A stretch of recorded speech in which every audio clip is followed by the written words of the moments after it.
Poor Jessica didn't know what was going to happen there. One of my great clutch of grandchildren. I have 16 grandchildren, and I have 3 great-grandchildren. One of them still being made in the factory of her mother's womb. A very dangerous time for a child, because a child in certain situations and places can be wiped out in the womb because it's got a squint in its eye, or a wrong colour of hair, or the mother's going to go skiing next September, things like that. But anyway, that's the abortion debate in the Republic at the moment. Thank you very much to everyone at Grounded there. It was good fun, and I'll be out. Sean was somewhat concerned there that we might have tripped, because he was making the point I was running much faster than he could with the camera. But you did very well, Sean. Thank you very much indeed. That worked. I'm now privileged to be joined by a man of Newry, a man who I have knowledge of because we came from the same street in the Meadow. Chris Ruddy, son of Eddie Ruddy, and Eddie was the flautist in that Kick Any Stone documentary that we had. Chris, you're most welcome. Thank you very much. I think the first thing to do is to ask you, how is Eddie? Eddie is grand at the moment. He has gone into residential care by his own choice. Yeah. Given that the services that were available from the local trust were insufficient to keep him at home. Yeah. He's had his ups and downs, but at the moment he's flying. 87 years of age, still attempting to play the flute. Yeah. And the whistle.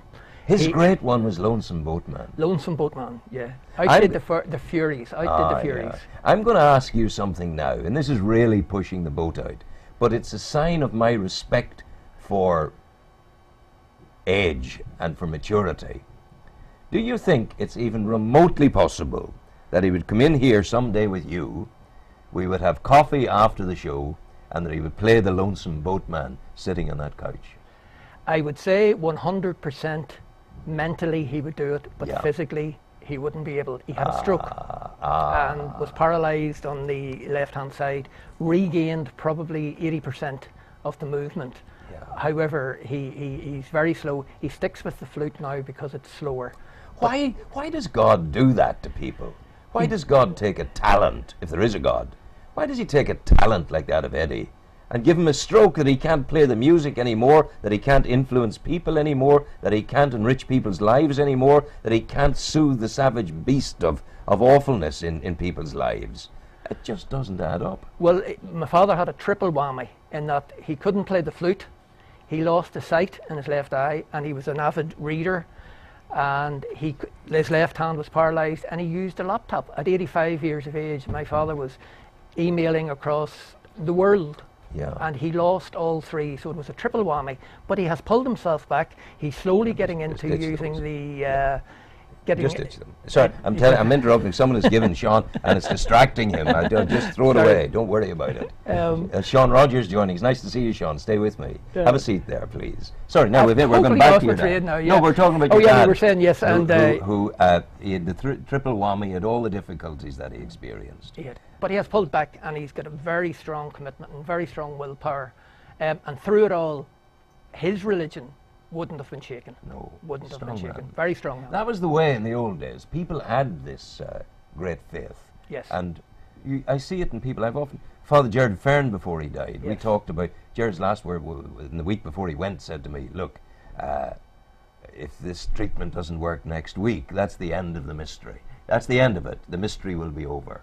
And he right up to the last, he believed in God, obviously, but it was always a challenge to God. He was always seeking God. He never could have said he found God. It was a complex faith. But people like your dad, people like Brother Mark over in the Dominican, it's a simple faith of our ancestors, and that's a peacefulness. It certainly is. Obviously, being younger and growing up in the sort of late 60s and the 70s, we all questioned that. We questioned that faith, and we questioned more so with the abuse scandals. Yes. We questioned that, and sometimes you are in a desert island looking for something or somebody, that you need to find something to make life worthwhile. Basically, we can't be put on this earth simply to die. No. There has to be a purpose. Where does the spirit go? Where, Yes, where does total. Mozart's skill go? Total. Where does your dad's lonesome boatman go whenever he passes? Sails off into the sunset. Wow, it's just it's a mystery still. It's a mystery. And Jared Fern, our friend of the Dominican, it's no longer a mystery for him. Well, if knows he the didn't know it answers. in his life, we certainly aren't going to know it. Know it, indeed. No. You discovered something called men's sheds. They exist all over the world. They're now in Newry. Tell the people what men's sheds are. Right. I suppose very first, just to be accurate, it was the MAT group, which is an organisation called Men About Town. It has been going in Newry for approximately 5 years now. It was set up with the cooperation of Volunteer Now, the Senior Citizens Consortium, and also COT, cooperating and working together. Yes. So I retired approximately a year and a half ago, and the first 6 months of my retirement was horrendous.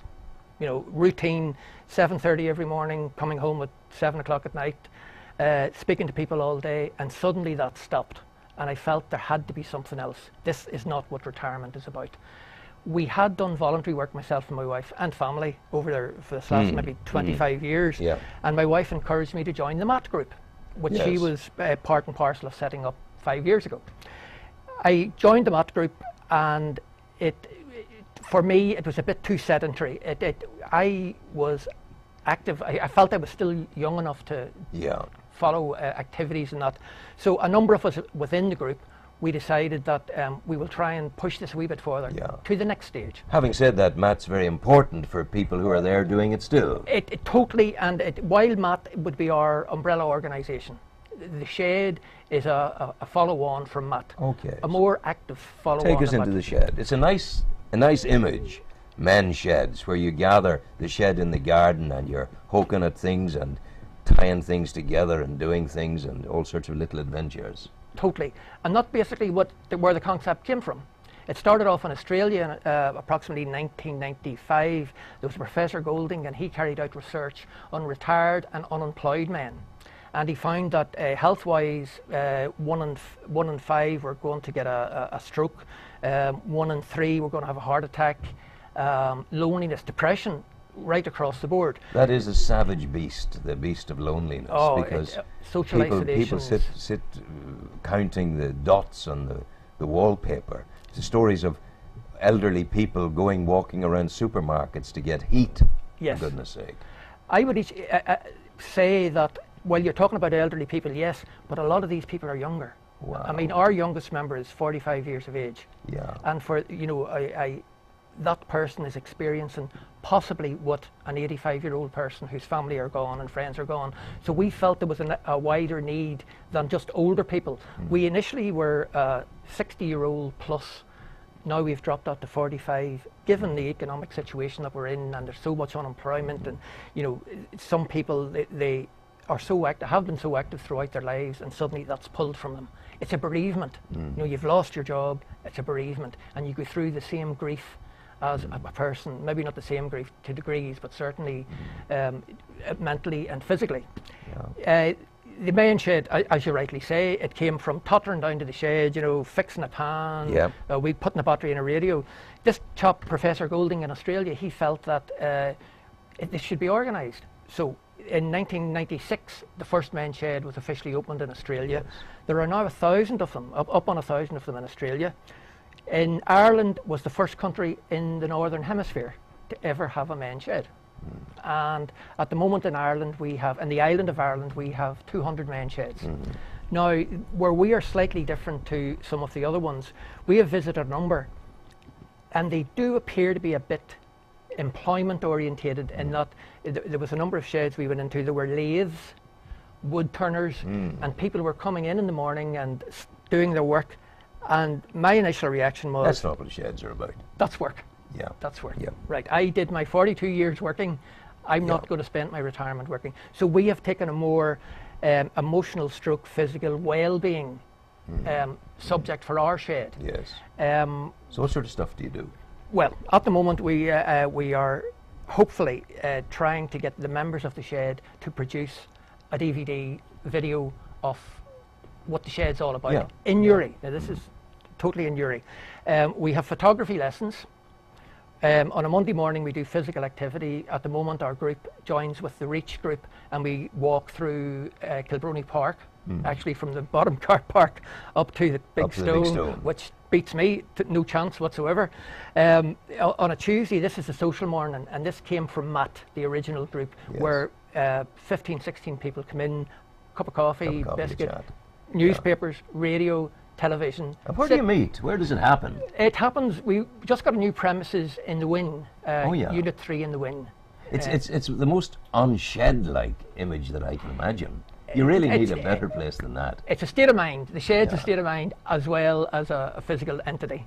Okay, so yes, it's not particularly appropriate for. It's not appropriate even for our needs because it's quite small. Yeah. Our membership is growing, but we thought initially it will keep us going for maybe a year. It will. It won't now because we have so many people coming and I get a vast array. May we come with our camera and include you in our series of Out and About in Uri? Absolutely. We hope to be an integral part of Uri. Well, look, so let us, having opened the door to you today, the door to your shed, we will. Sean, won't we accept the invitation to come into their shed and film? We'll be doing that. Good man. I want to thank you for coming in today. It's a pleasure, Rowan. And tell people before you go, how do they contact you? They contact us through our email address is nm, as for November Mike. Yep, Nurian Morn, dot mensshed.gmail.com.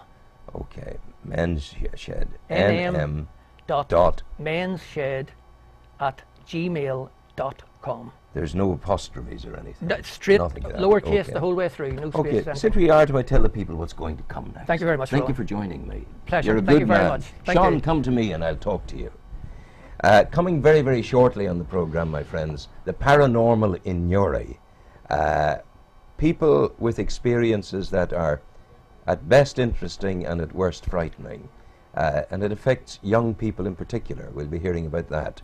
And then the education spokesman of the SDLP talking to us about the Nick Ross notion that the absence of integrated education in Northern Ireland is a major problem in our troubles. Nick's view was that get the children together, educate them together, and all will be fine. And that the business of having Catholic schools and state schools are at the heart of our dilemma. We don't know if that's right or wrong, but the man who's coming to join me, Sean Rogers, Sean has a strong view on it, and we'll be hearing more about that. But now let's have some music, Sean. Thank you.